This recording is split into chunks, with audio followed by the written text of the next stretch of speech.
Hello and good afternoon, everybody. Welcome to the Safeguarding Managers Masterclass for June 2022.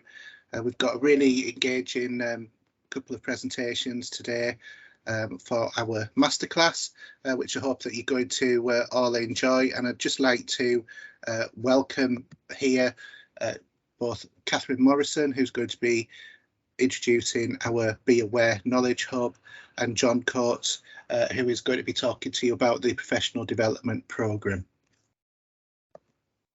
Just a couple of basic admin things for you. If you've got your microphone on, it should have automatically come on to mute, but if you could please switch that off on your camera. If you've got any questions, please do feel free to add them to the chat. And also, if at any point, just add those questions in there. We will be sharing the presentation afterwards. If you can, please just forward on the links to anybody who you would feel that would be relevant to, but you'll be able to download these from our YouTube page. And I think that there's also an amalgamation of all of the Safeguarding Week presentations this week as well. So with that, I will hand over to Catherine to give her first presentation. Hi everyone, just double checking everyone can see that presentation's come across okay. So yeah, welcome everybody. I hope you've all had a really great and informative safeguarding week and enjoyed the sessions that have been on offer all week. For those of you who don't know me, I'm Cat Morrison. I've been working with North Yorkshire Safeguarding Children Partnership as a Policy and Development Officer for about a year. My focus has been the development of our Be Aware work, which is focusing on tackling child exploitation. And I'm so happy that so many of you could join us today to officially launch our new updated site. So I'll be taking up about 30 minutes of your time before I hand you over to John for the professional development session. I'll be taking you through the website and its development, starting with the background and the original concept of Be Aware, through its development and the consultation work that's occurred, and then I'll take you through some of the site content. And finally, how you can use the site as to help support families and young people across North Yorkshire and raise awareness so we can all tackle child exploitation together.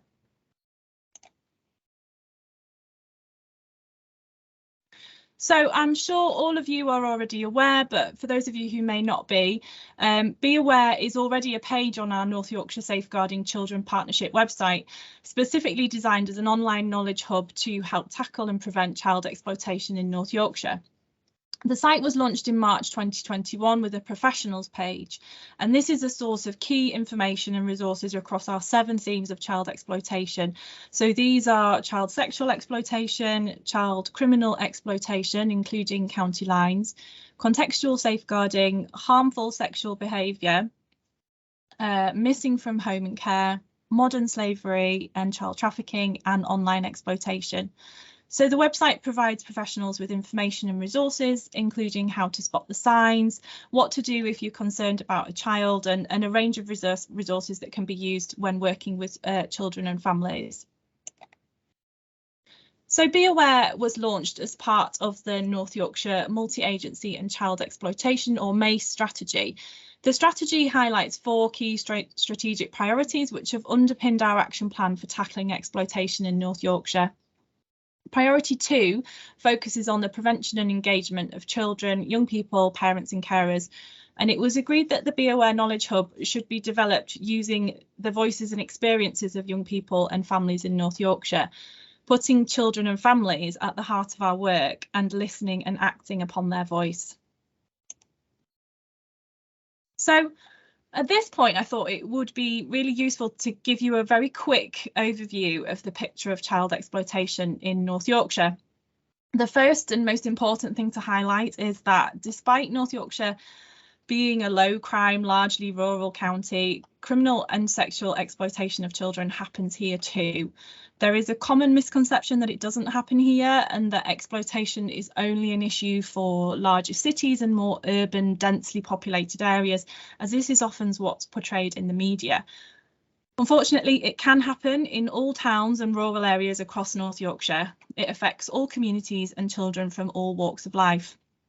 Now, although children are at risk, and although all children are at risk in ways that criminals target and groom children, it might be slightly different to those living in cities. Children living in the countryside are often more isolated, and the criminals can target this isolation and the boredom and the lack of opportunity by offering excitement, attention, and easy money. Criminals may also look to target young people in the country because there's less of a police presence, more unmanned bus and train stations, sparser CCTV, and they take advantage of the misconception that people think exploitation doesn't happen here, and they feel people may not be looking for it. We also know exploitation takes place online and in the places and spaces where young people spend their time, often with the two overlapping. Places and spaces where exploitation can happen include bus stations, parks, people's houses, beauty spots, car parks, sports venues, it goes on. And it also happens online through young people who've been targeted through social media and online gaming. For example, posts that you may glamorise activities such as drug dealing and encouraging people to try cannabis and other substances. It can, however, be quite hidden, and the signs can be difficult to spot, and it requires people to be curious. If we see a change in a child's behaviour, we need to understand why that may be happening and not just assume the child's at fault. Most importantly, share and report any concerns. So just to highlight some of the points that we've just mentioned, we asked professionals, young people, parents and carers why we needed to be aware of child exploitation happening across North Yorkshire. This was shared as part of our social media campaign back in March to promote Child Exploitation Awareness Day on our social media platforms. So I'm just going to quickly share the video. It's about 20 or 30 seconds. There's no sound, so don't worry if you can't hear anything.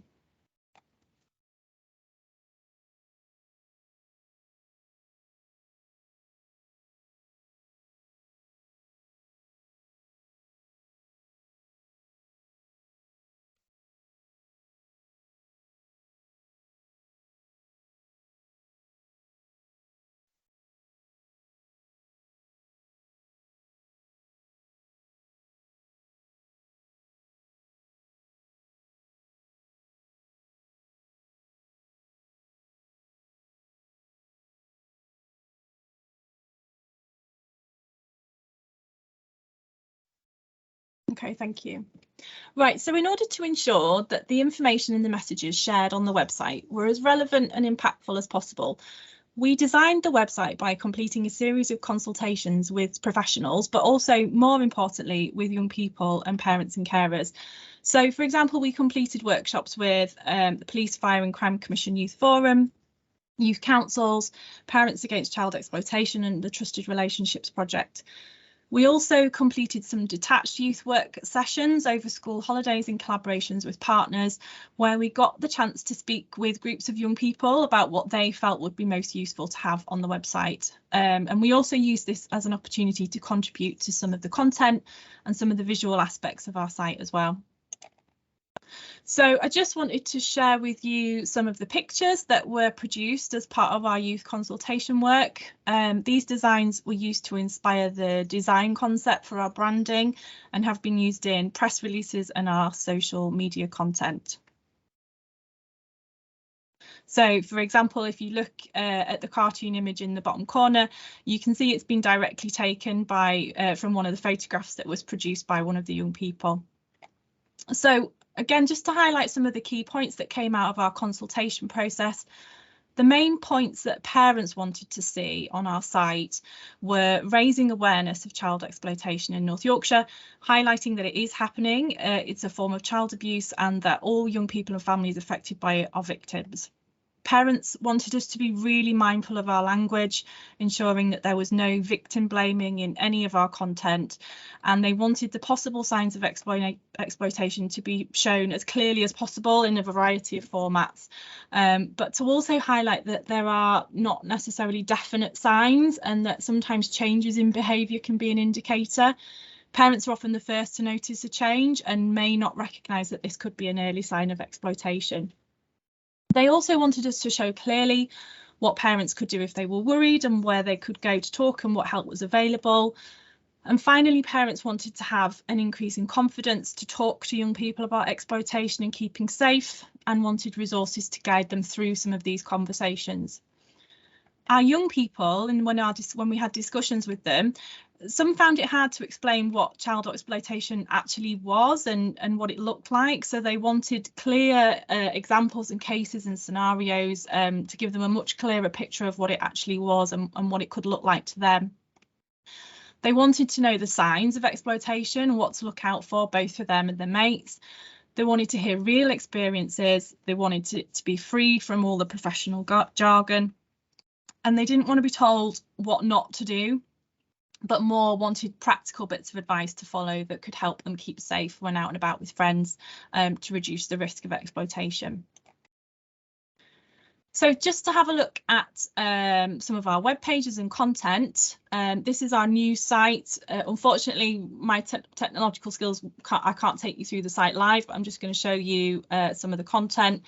So showing you the home page, those of you who knew and used the previous Be Aware, you'll notice we've got a new rebrand, we've got new images and logos, which again have been developed in consultation with the young people. And we have specific entry points, each designed with content and information for each group. On our homepage, we also have an I Need Help Now button, which directs users straight to the North Yorkshire Safeguarding Children's Partnership Worried About a Child page, which clearly shows what you can do if you have immediate concerns and how to make a referral for support. So just going to spend a little bit of time taking you through some of the content of the specific pages. So if we start with the young people's page, all of our pages have specific entry points. Now, these take you to the sections covering the key points identified as what young people wanted to know. So we have what is exploitation anyway, what are the signs, what help is out there, and how do I keep safe? Like I said before, unfortunately, I can't scroll you through the site content, but that's where you can go afterwards and spend a little bit of time familiarising yourself with the website. But to take you through some of the key elements of the content, our information is presented in a variety of formats. So we've got text, we've got stories, images and videos, and we also share key information from some of the national resources that are out there, which highlight the important messages. There's so much information and content out there around child exploitation, and Be Aware isn't about reinventing the wheel. It's about collating those key messages into the context of North Yorkshire, so young people can easily access what they need to know quickly and easily. It explains what child exploitation is without using jargon, and that includes the different types of child exploitation: criminal, sexual, online exploitation, for example. But also, more importantly for young people, it explains what that can actually look like to them and their friends. It explains why people are so concerned about it and why it's an issue by demonstrating the impacts it can have on young people and those around them. And throughout the content, we have comments and quotes from young people who've shared their experiences and stories. Now, we think this brings real meaning and power to the information that's shared throughout the site by directing it back to real experiences of those who've been directly affected. So just an example here, we've got a quote from a young person who shared their story, and he says, "Because when you're in that life, you just keep going around in circles. So like if you stopped, then you started again. And then when you started again, you were smoking again. And then when you were smoking, you were just smoking all your profits.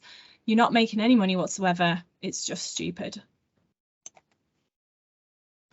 Some of the other key elements for the young people's page is that we have really clear explanations of some of the signs of exploitation.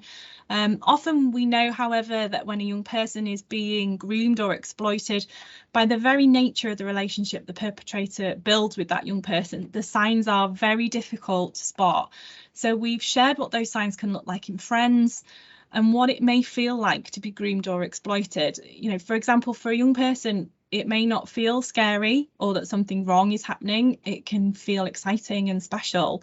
Young people can often think that they have control in these situations and that they are getting what they want out of the relationship. And to highlight this point further, we've also included a section around healthy relationships.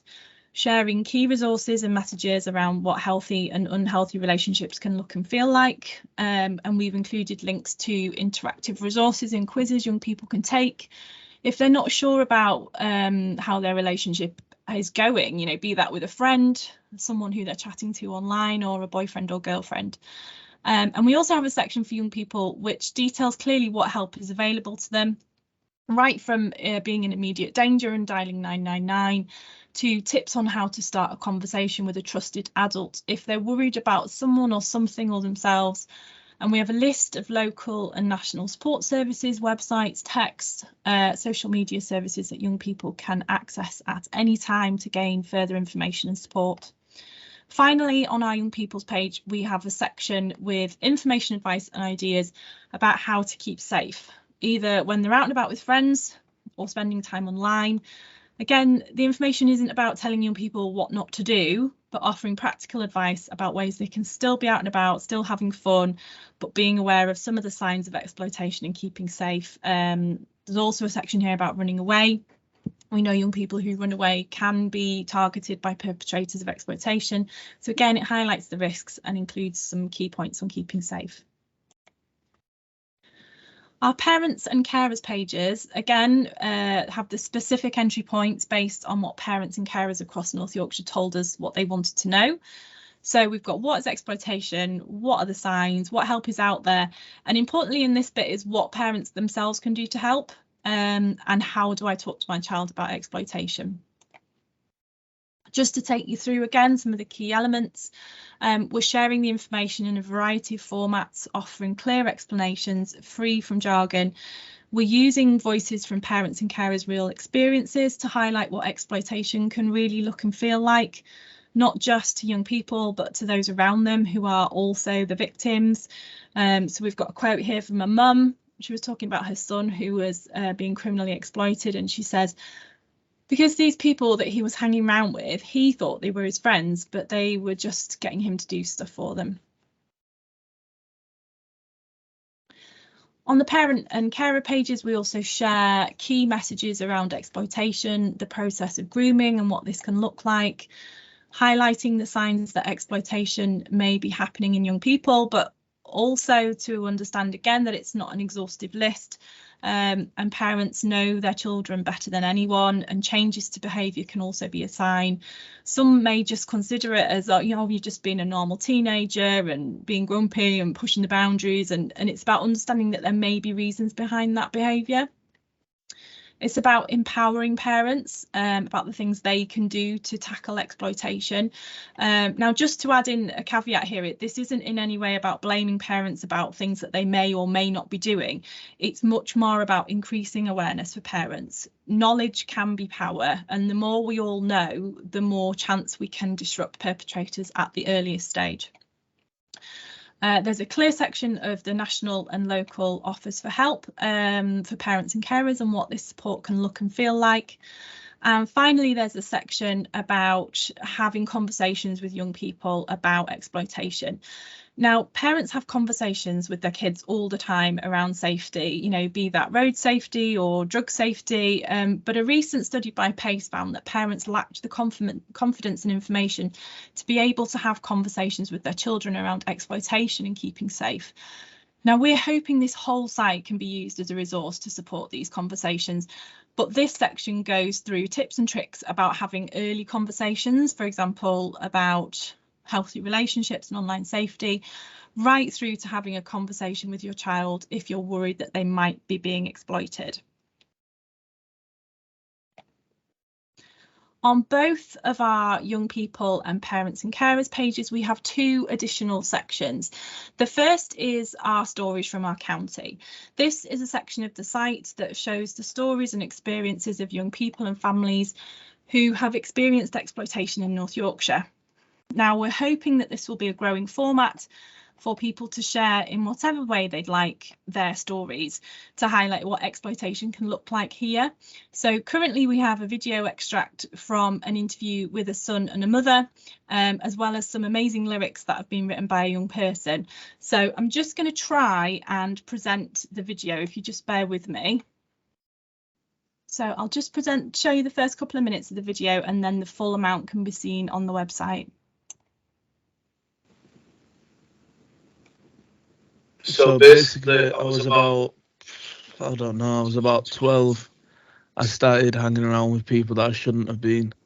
And then I got to about 13. And then I started smoking weed and like started doing other drugs. Then it ended up just getting a bit too much. I thought it was a good thing to do at the time because like nobody my age were making the money that I was making. But at the same time, like, is it really worth it? Because I ended up getting a bad name from the police and everything. It was a bit of money, but at the end of the day, that money's just going back into your habits. Because when you're in that life, you just keep going around in circles. So, like, if you stopped, then you started again. And then when you started again, you were smoking again. And then when you're smoking, you're just smoking all your profits away. So you're not making no money whatsoever. So yeah. It's just stupid. 2020, I got arrested for possession with a knife. I just realised like there's nothing to do anymore. Like, and I realised how stupid my mistake was when like I got arrested because I was holding that knife. I just stopped on all the that I was doing because when I was meeting with Darren, he said to me, "What are you earning from this?" I stopped smoking weed about 2 years ago, and I stopped fully, and I've not smoked weed since. And they come up to you and they say, "Why are you carrying this?" And I just said some people were after me. When I said that, there was like, "Who?" And I said, "I don't know," because word on the streets is that you can't talk shit about anyone, to be honest. And if you do, then it's not going to end well for you. So I was just stuck. That's all I was. I was stuck, and then I realised like this is a chance to get out, so I took the chance when I could.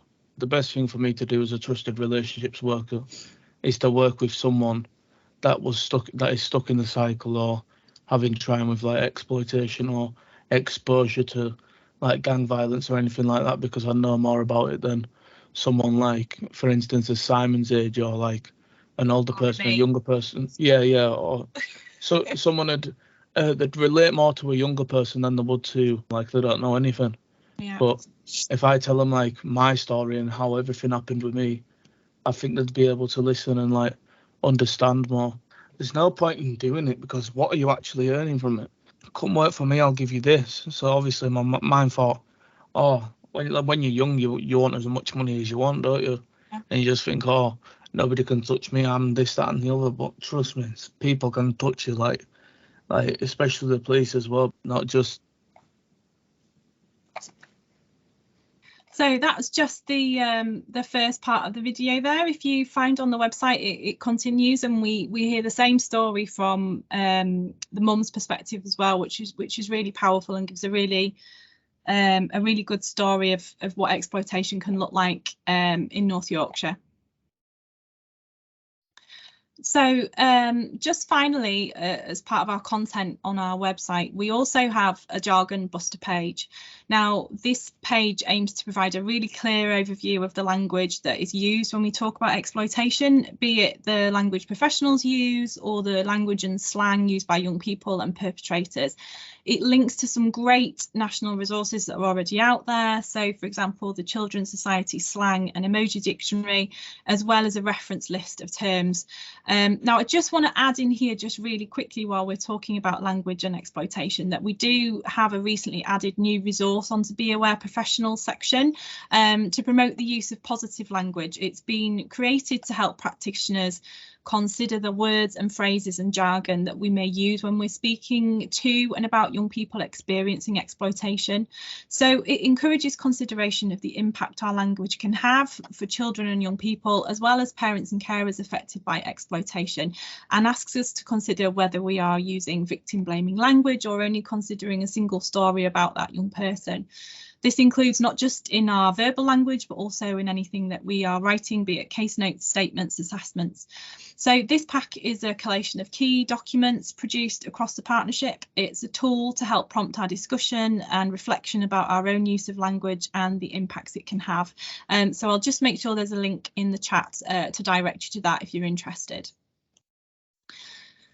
Finally, just from kind of some of our initial discussions, we decided to include an additional page on Be Aware designed for residents, communities and local businesses across North Yorkshire.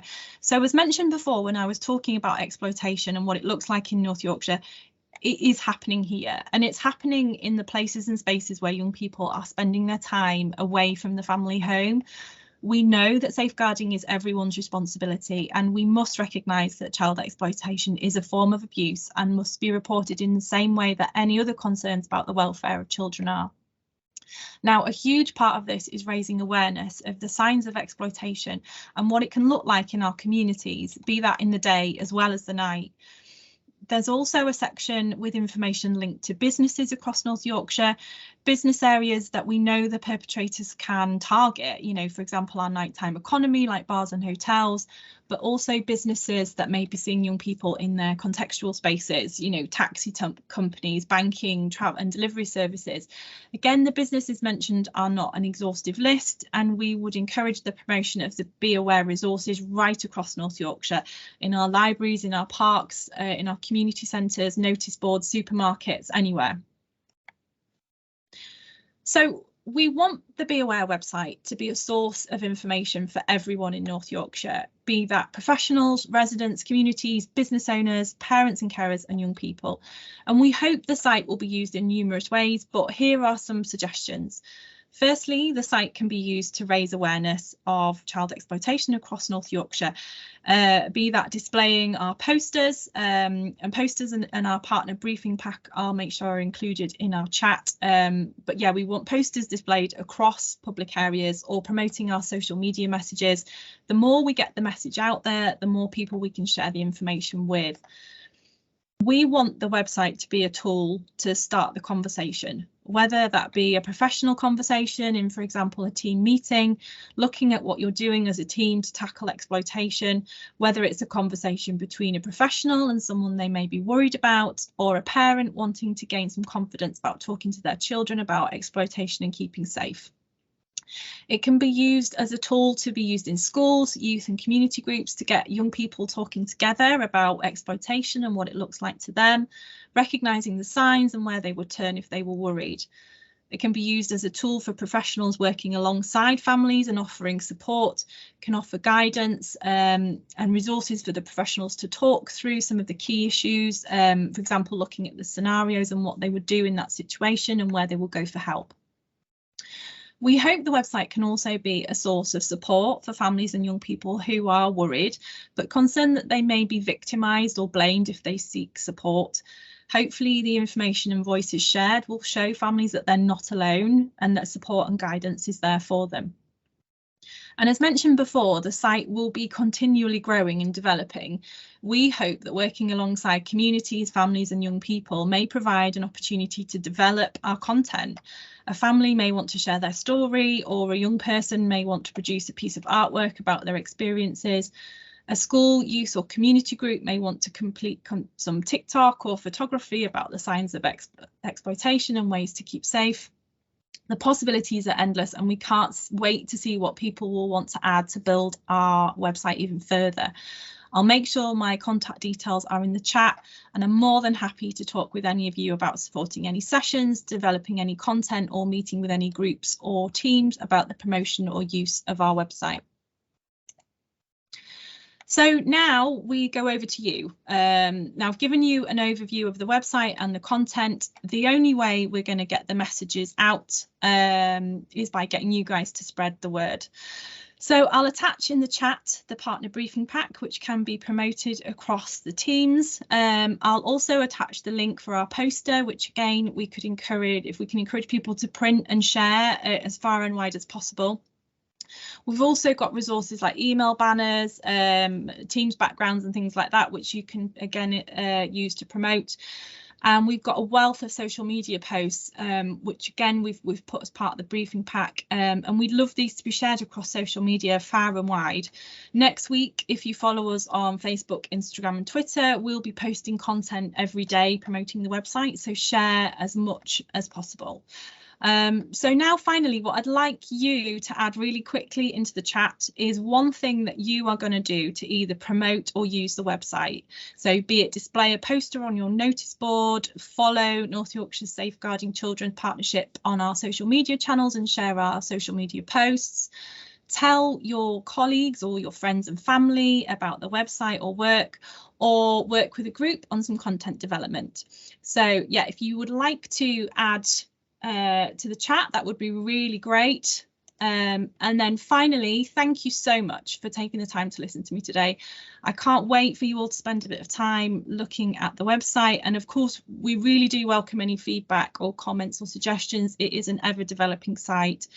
If there's any questions that have popped up in the chat or anything that you want to add now, please feel free to ask, or I'll put my email on the chat and you can send it at the end of the session. Thank you. Kat, we've just got one question in the chat from Kerry. Can anyone access the Be Aware site? Absolutely, yes. So we'll put the link on the chat, but we would definitely recommend it's promoted to anybody as far and wide as possible. So it's not just for professionals, it can be for young people, parents and carers. I know I've been sharing it with some of my friends. You know, we've all got children who are at that sort of transitional age moving into secondary school, and they've been asking me about the work and what I've been doing. And they plan on using it just to learn about exploitation and what it is and how they can talk to their kids about it. Great, thank you. Thanks, Nat. That's great. Thank you very much, Kat. That's been a really excellent presentation, and we're very proud of our Be Aware Hub, and we would really, like it for everybody to share it far and wide. You can easily access it from the front page of safeguardingchildren.co.uk. Okay, so our next presentation now is from John Coates, who's going to talk to us about the training. John, I'll hand over to you. Thank you. Hopefully everybody can see my screen. Sorry, I've just lost all of you though, so I'll just get you back again. My name is John Coates. I'm Senior Early Help Consultant with the Children and Family Service Early Help Service. I cover the central part of the county, which is Hambleton, Richmondshire and Selby, though I've got colleagues that cover east and west as well. I'll share contact details of myself and other colleagues later on in the presentation. What we'll look at today is the professional, well, it's called a professional development program to start off with, but it's actually a training program which is open to anybody at all working with children and young people. So that would include volunteers, community organisations, anybody whatsoever. And then to gather some feedback on that, because we're looking to review and revise things during the summer break in order to make things better as we move into autumn. But also I'm going to take the opportunity to promote some other programmes that are available for staff and volunteers, and also some that are available for children and families, which might benefit you in terms of your working with children and families. Just to start off with, though, just to clarify a point that although we are the early help service, we are talking about early help as a concept. So that is as defined in working together to safeguard children. And by that definition, that means that any organisation whatsoever is actually an early help service. They can be involved in early help. Can I just clarify that you can see the presentation, because I can't see it on my screen, but I can see because somebody just put a thumbs up to see you're okay, that you can see it. Yeah, it's visible. It is there, that's fine. Okay, the virtual training program that we're focusing on was launched in autumn 2020. It came out really at the COVID lockdown, as the early help consultants were limited in the contact that they could have with schools and other agencies. We decided that a good way to promote and embed the early help strategy was to make a training offer covering a whole range of early help issues. And I'd say again, it was promoted to anybody working with children and families. Sessions are free, typically lasted for about an hour and covered quite a wide range of topics, such as the early help assessment form, contextual safeguarding, family networks, and so on. It seemed to work fairly well. We had quite good attendance, and then over the course of the next few terms, the programme expanded to include involvement from a range of partners, including the police, health, IDAS, Compass, and so on. And then as lockdown eased, because it seemed to have gone quite well, we decided to continue with it, and we're still continuing with it now. And over the summer, as I say, we'll be looking at it, reviewing it, but also bringing on board a number of other partners who were aware also offer training as well, so that there's actually a central point for accessing training information rather than several programmes doing the rounds.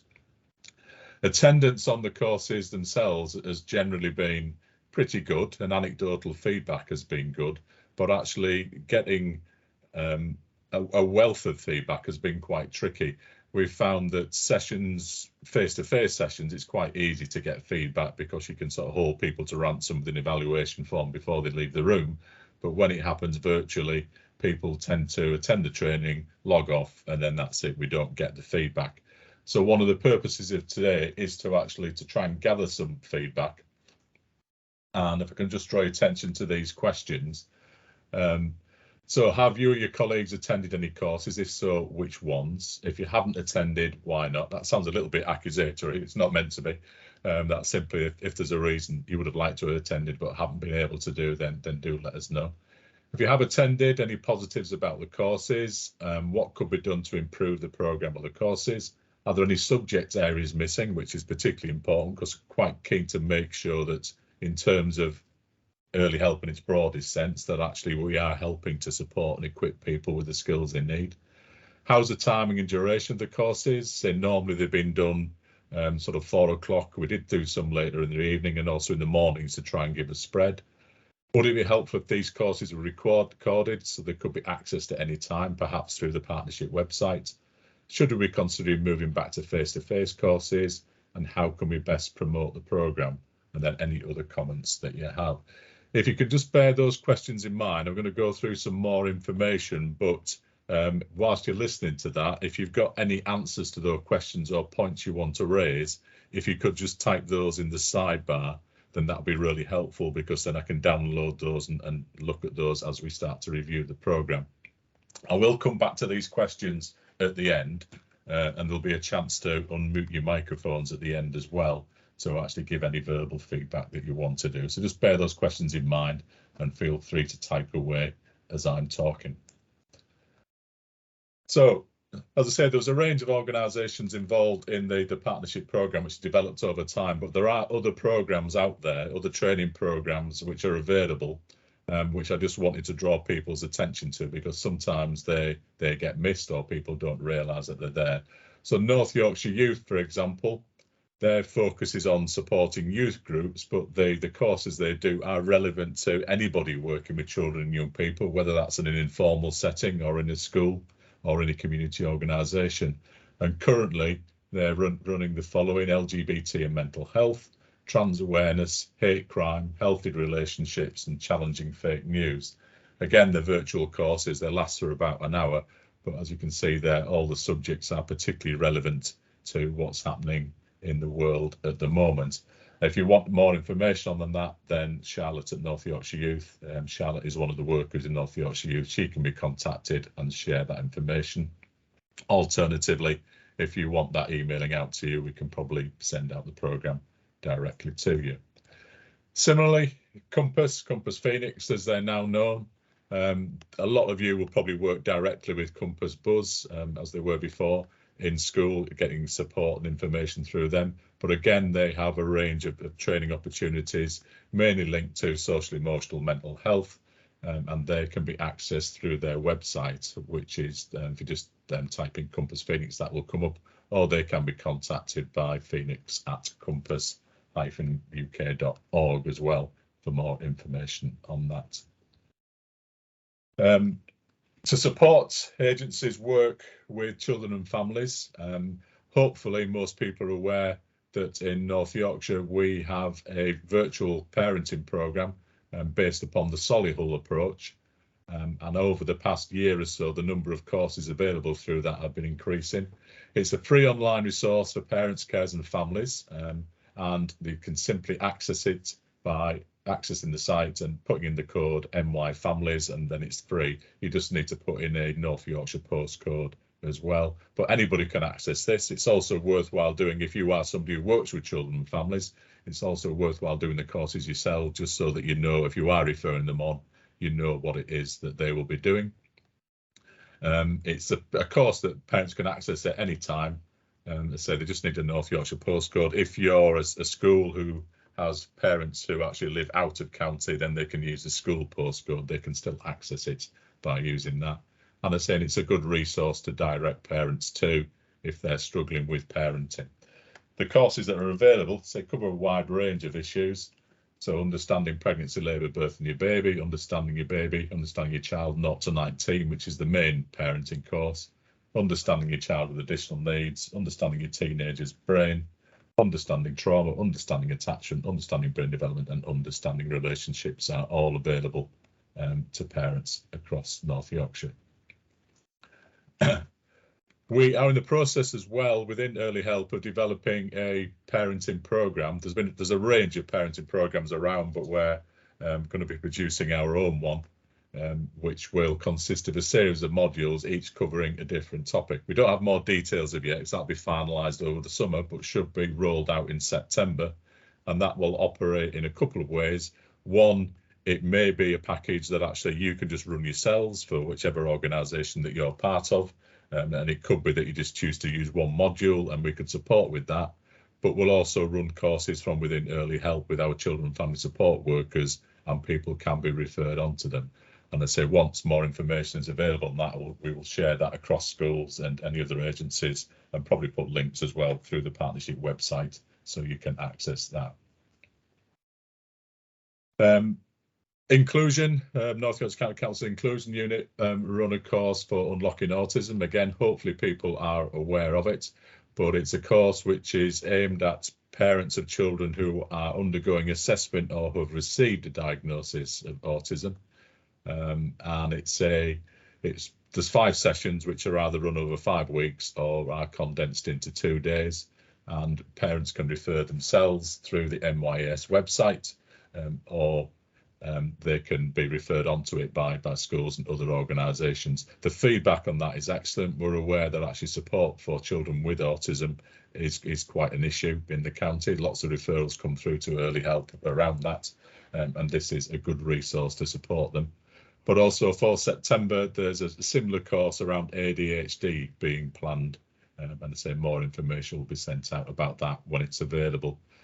I think all the dates, all the current dates for unlocking autism have now happened, but new dates should be put out for September. Again, support for parents. Prior to lockdown, we were running some drug and alcohol awareness courses across secondary schools in North Yorkshire. We covered most of the schools in the sort of Harrogate area and had started working our way through the central. But then lockdown happened, and the poster that's on there shows Monday the 27th of April at Northampton School. That never happened because lockdown happened a month before. But it's a 1 3/4 hour session for parents and carers, which is delivered in school. We haven't done any virtual, well, we did one virtual session for foster carers, but the virtual sessions are a possibility. As I say, so far, prior to lockdown, we delivered in 17 secondary schools to nearly 1,000 parents, and 99% of those participants rated the information shared as good or very good. The focus is on what drugs are being used around the county, what the risks of those drugs are, but also a big focus on criminal exploitation, which links into what Kat was talking about earlier. But one of the reasons we put it together is we felt that parents were possibly aware of the risk of drugs and had probably a basic understanding of what drugs were around, but they were less aware of the risks of criminal exploitation. That is something that we wanted to flag up and highlight. And there's also an element on there around parenting, about how to talk to your children. So if you are from a secondary school and you would like us to run that, we're looking at planning some more dates in for the autumn term, then just drop me an email to let me know. If you're from a primary school and think that your children would benefit, what we try to do, because there are so many primary schools, is actually to get primary schools to link in with secondary schools when they are running a session. Sleep Tight is a programme which is just being rolled out. Again, it's aimed at parents where the children are having difficulties sleeping. As it says there, it's actually for young people over 12 months of age, right through to 18. The issues around sleep are obviously different for a 1-year-old compared to a 16-year-old, but the programme is adaptable to meet those needs. It's a 5-week programme. As I say, it's a new programme, so it is just being rolled out, and it's a referral-based programme. So if you do want to refer somebody onto that, you've got a parent who is concerned about their children's sleep, then get in touch with your early help consultant, and I'll put the contact numbers and names for those up at the end.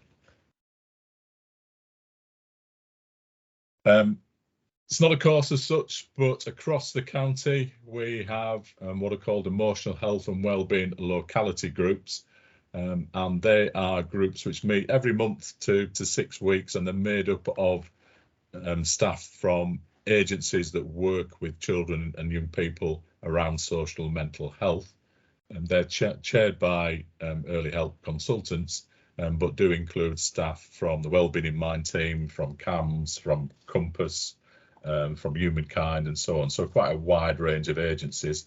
And the purpose of the meeting, there's 2 purposes of the meeting. One is just to share information and keep people updated about what is going on, but quite a key part of it, which is why I'm bringing it to your attention today, is the opportunity to discuss cases where you're concerned about child or young person's mental health. So if you are working with a child or young person and actually you think it would benefit from bringing that to a wider range of professionals to discuss what the options are in terms of support, then you can contact your senior early help consultant and ask to be put on the agenda for just to give probably an anonymous case study, unless you've got consent from parents, but an anonymised case study, and then you'll get some suggestions about what might happen with that. You don't need to go for the full meeting. If we know that you want to come, we can make sure that you're slotted in. And I say those meetings happen around the county. So there's one in the Scarborough area, there's the Hamilton and Richmondshire one in Selby, one in the Harrogate area, and then one in Craven. And I said they're open to anybody who works with children and young people to attend.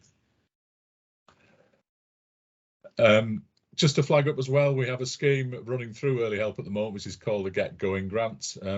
As a service, Early Help is quite keen to support other organisations to develop provision for children, young people and families on any sort of issue, as long as it's meeting the objectives of growing up in North Yorkshire, so the happy, healthy, achieving.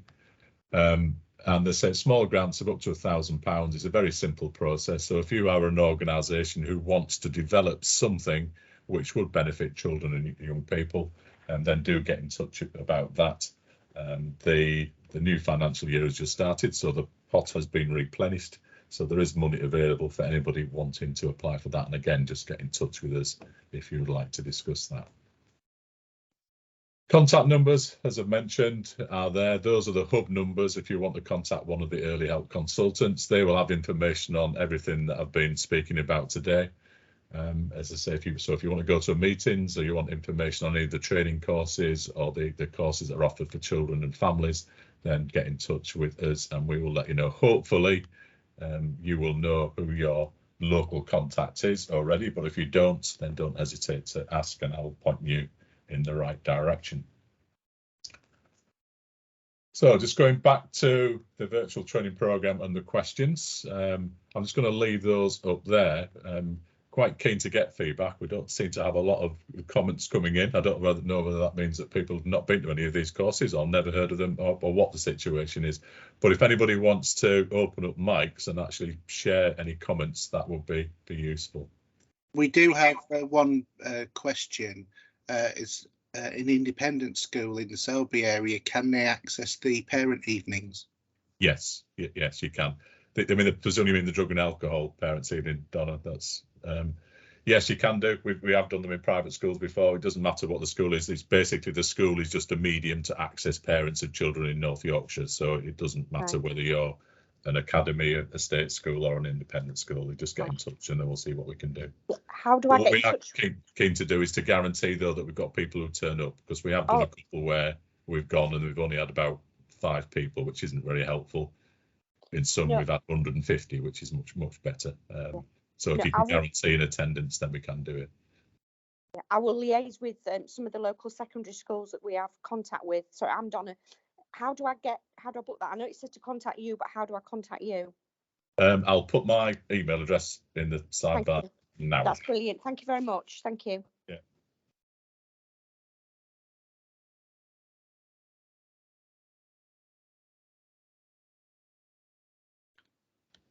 Has anybody else got any questions? Please feel free to unmute your mic and ask, or if you would just rather just type in the chat.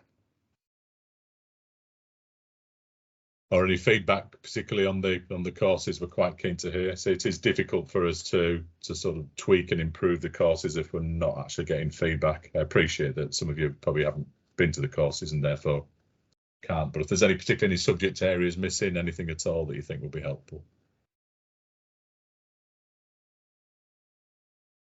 Thanks, Robert. Certainly, I think, yeah, we've found it's one of the few benefits, I think, of COVID, that we've actually found a lot of new ways of working which have actually been beneficial, which we wouldn't have considered before, and particularly given the geography of North Yorkshire, that people are now more able to attend courses, whereas they haven't done previously. Thanks, Helen. Helen at King James's, we did one of the drugs awareness courses there. Helen, I don't know if you've got anything to comment on that. I know it was very well attended. And that we're now going back probably over 2 years to that one. But if you've got any comments, Helen, that would be quite useful.